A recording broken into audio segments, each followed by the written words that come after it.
Who am I? I actually grew up with that question. Who am I? Staying in Singapore, then comfortable in a new place, and you have a big dream. All this related each other, or No. In Singapore, I grew up feeling very, very displaced. what are the struggle or what are the things you find in your work life? I'm very keen to know. Oh my God, Imran, the bullying. I have this Nike motto in my head, just do it. When did you come to Melbourne? What year? I first came out in 1989.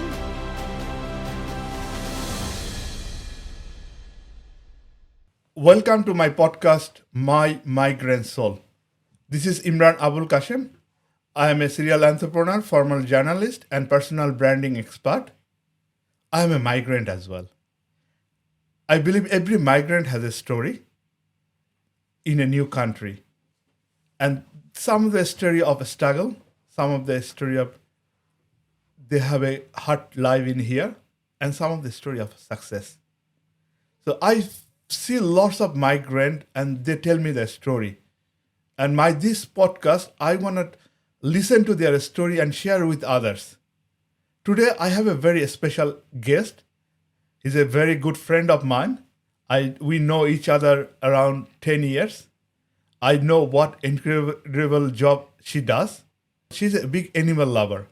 Not only that, she was Citizenship of the Year from a local council in Melbourne. I am very proud of what she is doing.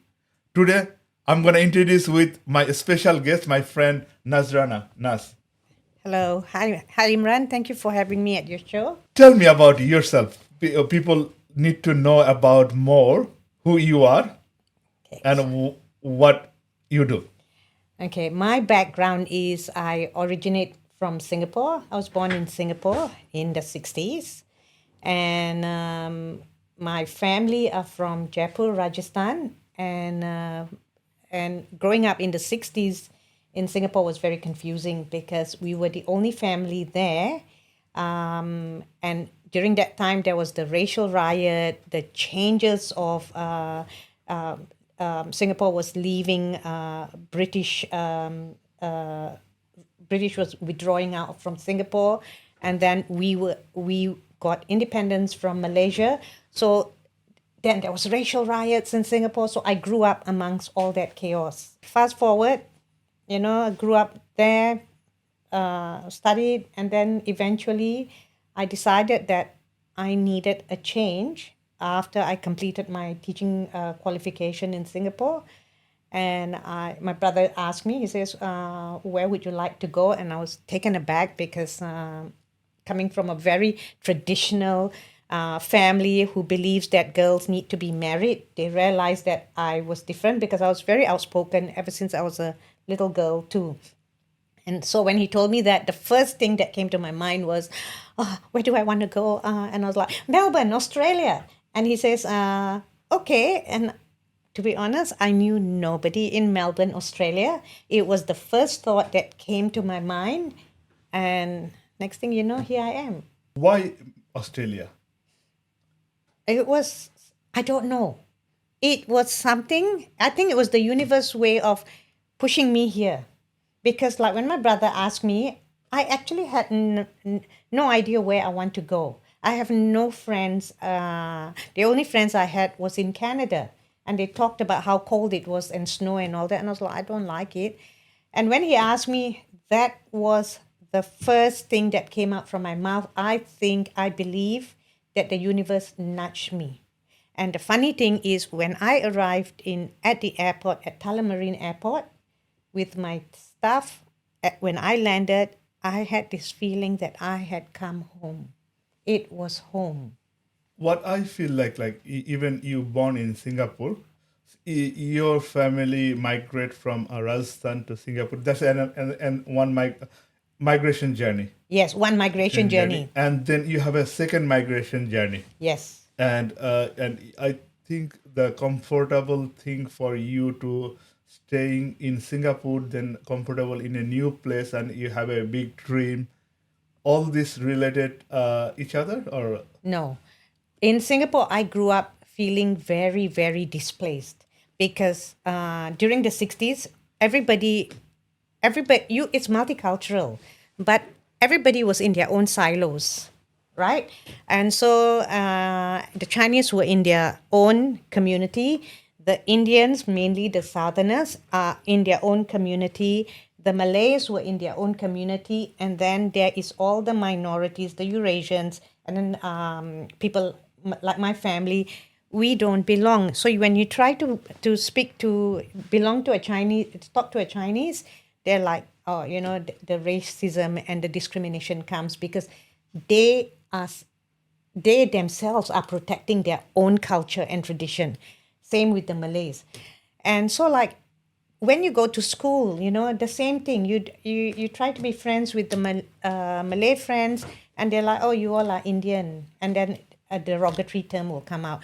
And, you try to be friends with the Chinese, a derogatory term will come out. So you grow up, you're like, who am I? I actually grew up with that question. Who am I? And I remembered when I was 8 years old, I asked my dad, who am I? And then my dad said, oh, you are my daughter. You are an Indian. And I said, why is it I don't feel like I am an Indian? Or why is it I don't feel anything? And that was a question that I played in my head until I read the Desiderata. And the phrase, you are a child of the universe, that resonated with me. And that is who I feel I am. I'm a child of the universe. And I always feel that wherever I go, I am there for a purpose. So coming to Melbourne it may be a migration journey, but I think I am nudged by the universe to be. As a migrant coming to here, what was the challenging part for you to have a life you want to lead, a study? What challenges you face and how you overcome this? As a student, as an international student, when I came here, I had no challenges. It was like perfect. Life is beautiful, because you do what you like. You go to uni, you come back, and then you travel. Like I would we did a 10-day drive to Sydney, and we were watching Anne of Green Gables. They were showing on TV. And so, we would drive, we'd see all the scenery, take photos, and then we'll find a hotel. And we're like, the first question you reach the hotel is, did you get I think it was channel 10. And they said, yes, can you watch Anne of Green Gables? And they said, yeah, okay, all right, that's it. We'll stay here. And then it was adventurous. But eventually working was a challenge, because the work ethics is completely different here. When I'm in Singapore, it's different. When we go to work, as soon as we reach school, we say, hi, how are you? Blah, blah. Oh, have you done the report? Blah, blah, blah. And then, you talk, you go to your class, you prepare, you plan, and everybody is working because that's the mindset. Because Singapore has no natural resources, and we've always been told that we are the natural resources, so we need to produce the best. Even though we're teaching special needs children, we need to give them the best so that they have a better quality of life. Coming here, it's different, so that was my biggest challenge because my skills are here, and then I've been told many times to scale down. You have high expectations. And I'm like, but these are children with needs. We need to have high expectations. If we have no high expectations, then they will always forever be operating at baseline. And when I finished my master's, I went back to Singapore for a couple of years, right? Because I was deciding, do I want to go back to Singapore? Do I want to stay here? I went back to Singapore and I taught in an international school, a British international school. I work in schools in leadership positions, and I also ran my own consultancy firm. And in the 90s, that's when autism, sort of burst into the limelight. and you look at it and you're like, wow, I have all these skills, but autism was very new to me, and so I joined a friend. I ran my consultancy, but I also have a friend who ran her speech and language unit. And she approached the University of Northern Carolina to run the teach methodology because there were so many children with autism. And so we ran the first language unit in Singapore, and those kids were 3, 4, and 5 years old. They were nonverbal, they were aggressive, and we were navigating the journey. How do you reach out to them? How do you work with them? And at that time you have to use the PACS. We call it Picture Exchange Communication System, where you have to literally print and put it in a book, and the child will have to come to you and give you a card and say, I want cookie or whatever. And I took that on, and eventually you look at them and you're like, I reach a stage where, I need to look and see. You will show me what you need. And it's a very spiritual approach. And I said, you will show me what you need.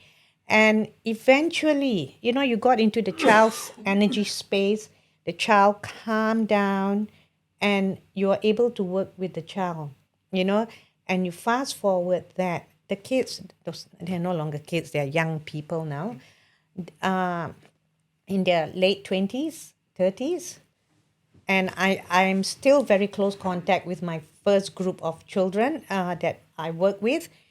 One is an accountant, one is an environmental scientist, one is a lawyer, one is a speech therapist, one is a creative writer, designer, and a writer. She journals. And then one is a DJ, animation animator.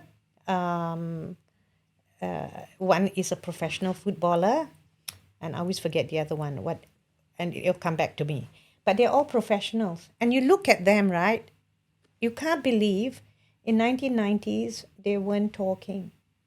And then the difference is, like we discussed, the parents. I still have contact with them. Spoke to the parents, and the parents said, we don't understand. In the 1990s we had nothing, and then I said, what we had was expectations and hope. We only had hope for the children. We hope to do the best for them. And we give them that belief system. And so the children saw that we believe in them, and they believed in themselves. And now you look at them, and I always carry that with me as my teaching philosophy. I always have to extend the children, because they don't know how to do it, but we can facilitate that to give them a better quality of life. Yeah. You already answered my question. Why you coming to the disability sector? But Imran, there is another thing, another story behind it. Yeah. Because my family wanted me to join the family business, and they were jewelers, right? Yeah. I cannot do that, right? I cannot understand. I mean, like my dad was beautiful, right?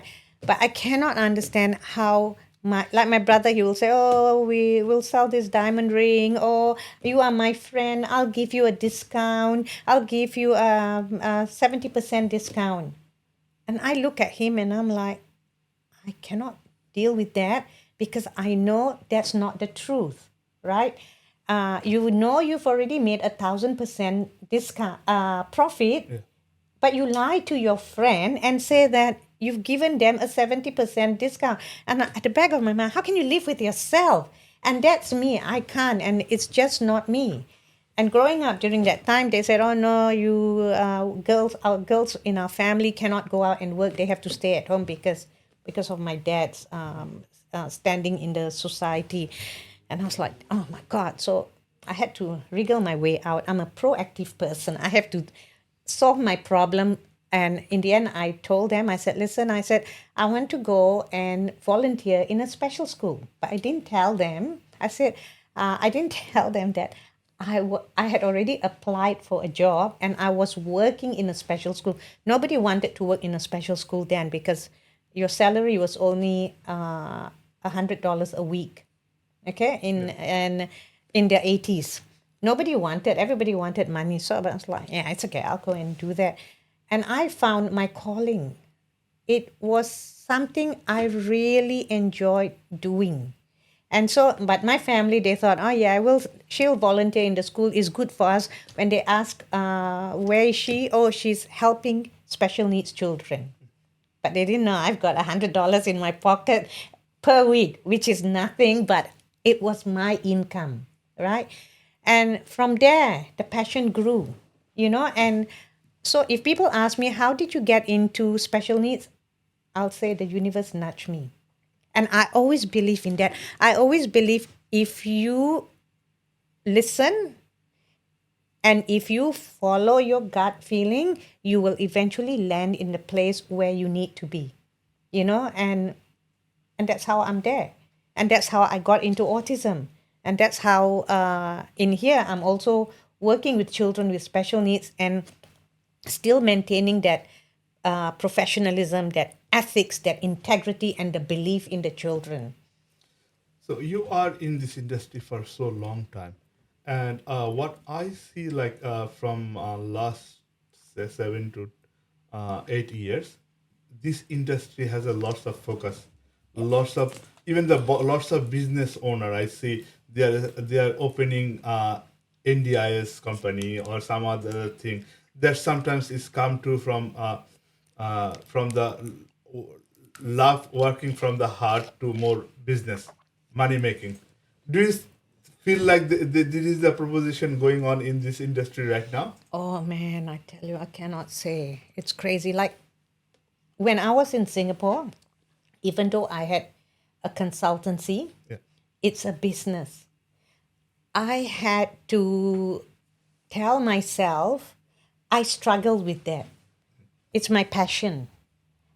And I struggle with the money bit, because I don't feel comfortable charging because I'm like, I can't. It's very hard.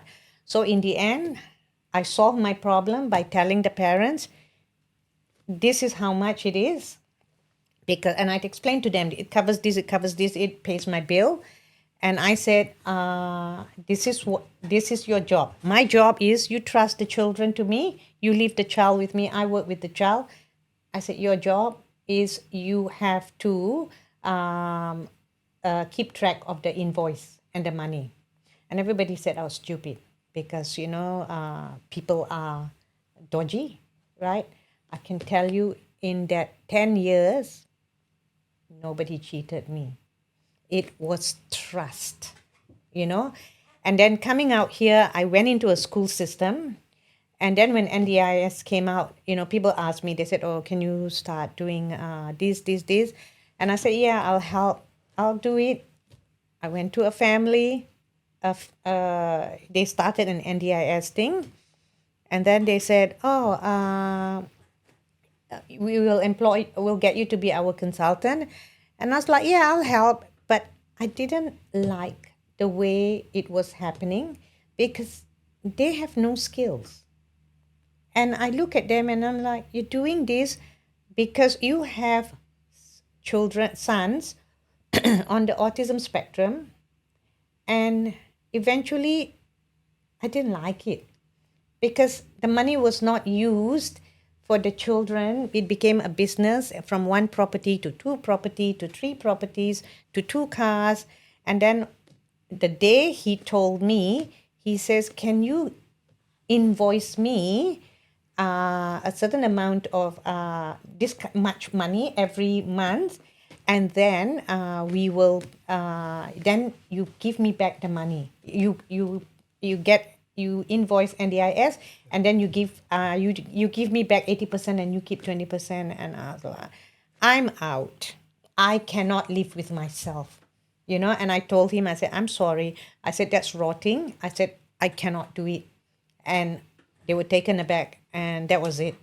One of the question is sticking in my head is like you're talking about the high performance, higher achiever. So you being a higher achiever, what are the struggle or what are the thing you find in in your work life? I'm very keen to know. Like, Oh my God, Imran, the bullying, okay, the bullying, the nastiness, the toxicity is my struggle. Okay, the reason why I am experiencing this is because at any workplace I've been at, there is a culture of people who are there not because they want to work, but because it's a teaching job. What do you get? You get holidays.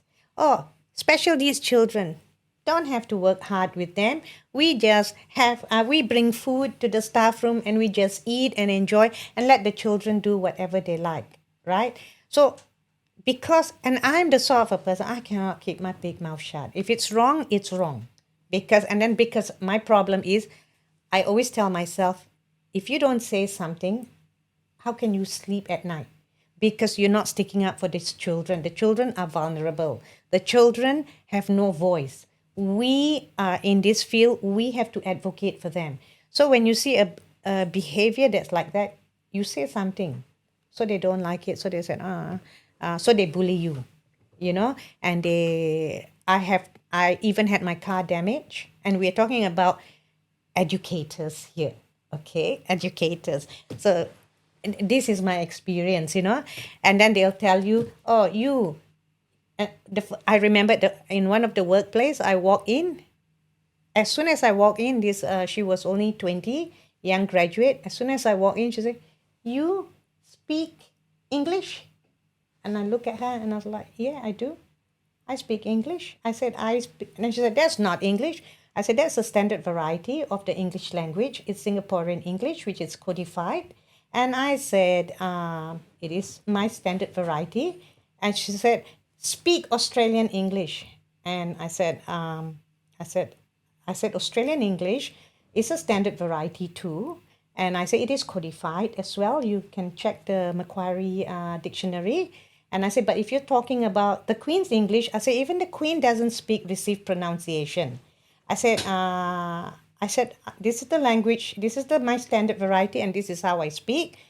But I said, unfortunately, I don't speak Bogan English because she's a Bogan. Something connect to yourself.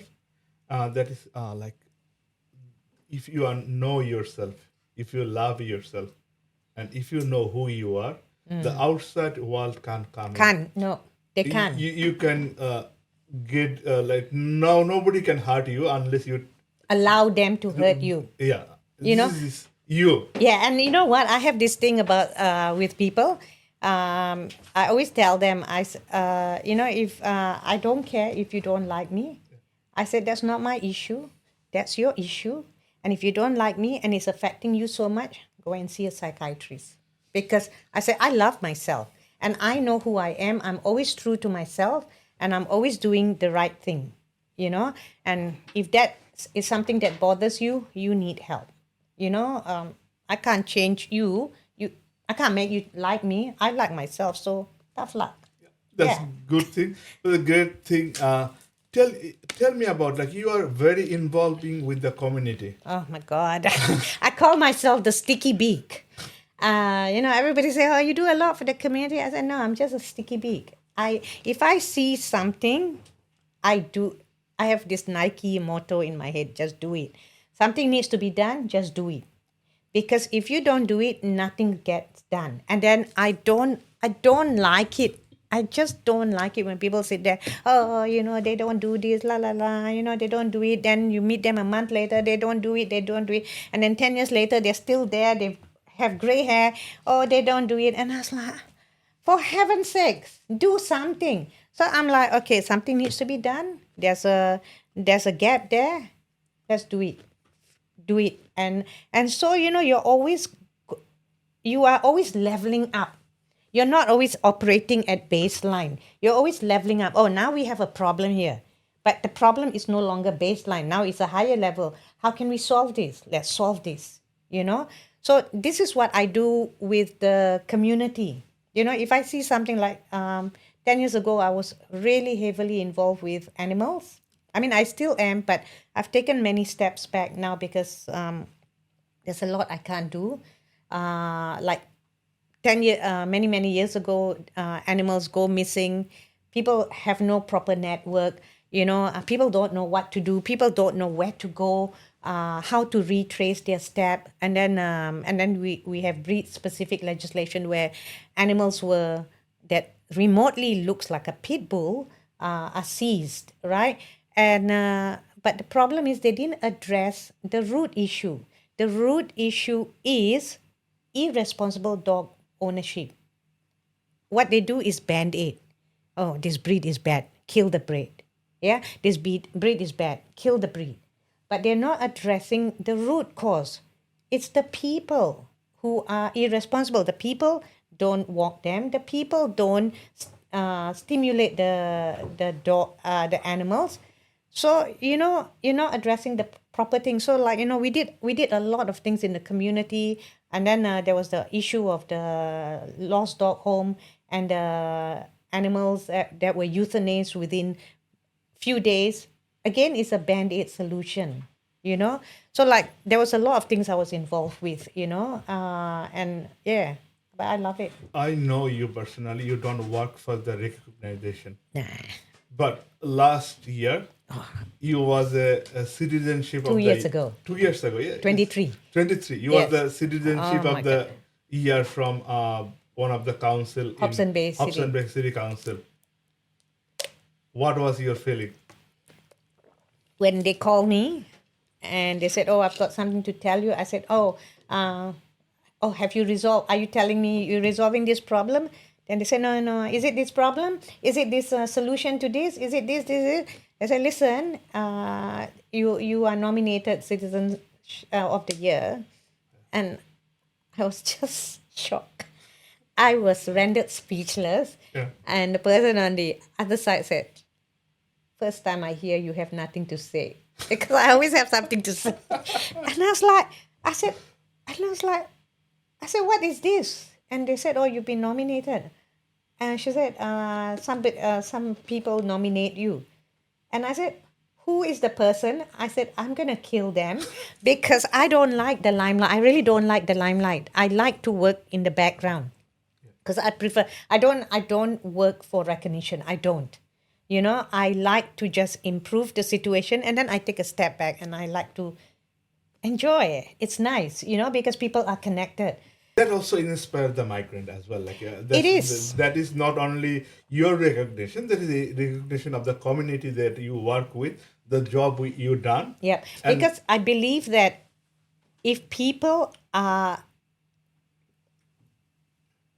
people are inspired and people look, and realize that sometimes, the one thing I realized coming here is there's a lot of, it's a very individualistic community. When I first moved to where I am now, everywhere, I look, how come every family live by themselves? There is no connection, right? And this was I moved in that area in 2005 and I was like, I'm not used to this because I come from a collective community, people are in their silos. So what I did was I would go and knock on the door and said, oh, hello, I'm Nash. I've just moved into the area. And they said, oh. And then I realized I need to be bridging the gap. If I don't reach out to you, we were walking, if I walk alongside you and make that connection, there's no connection. But if I walk and I look at you and I smile and say, hi, there would be that connection. So that's how it started. Anything you love to say last to the viewers, like in your migrant life, anything you say the last? Okay. The one thing I will tell people who've migrated, and this is something I also said when I was doing the speech at the citizenship ceremony, is coming out here as a migrant, okay, doesn't mean that you have to stay in your silo. You have to stay in your individualistic community. You need to form the bridge, So wherever you go, you need to reach out. You need to connect with other communities because Otherwise, why come here? You know, why you might as well stay where you are, because if you want to create your own community, right? But you have to help be the bridge and reach out to everybody to connect with the wider community, and then become a big collective community, because then you become really connected, really vibrant, really diverse. And so, like, when you move into an area, if your neighbors don't speak to you, go and knock on the door and say, hello, how are you? My name is so and so. You know, introduce to them your culture, your tradition, because people don't know how to approach other cultures unless you reach out to them. So that's my one word of advice. Thank you so much for sharing, and thank you so much.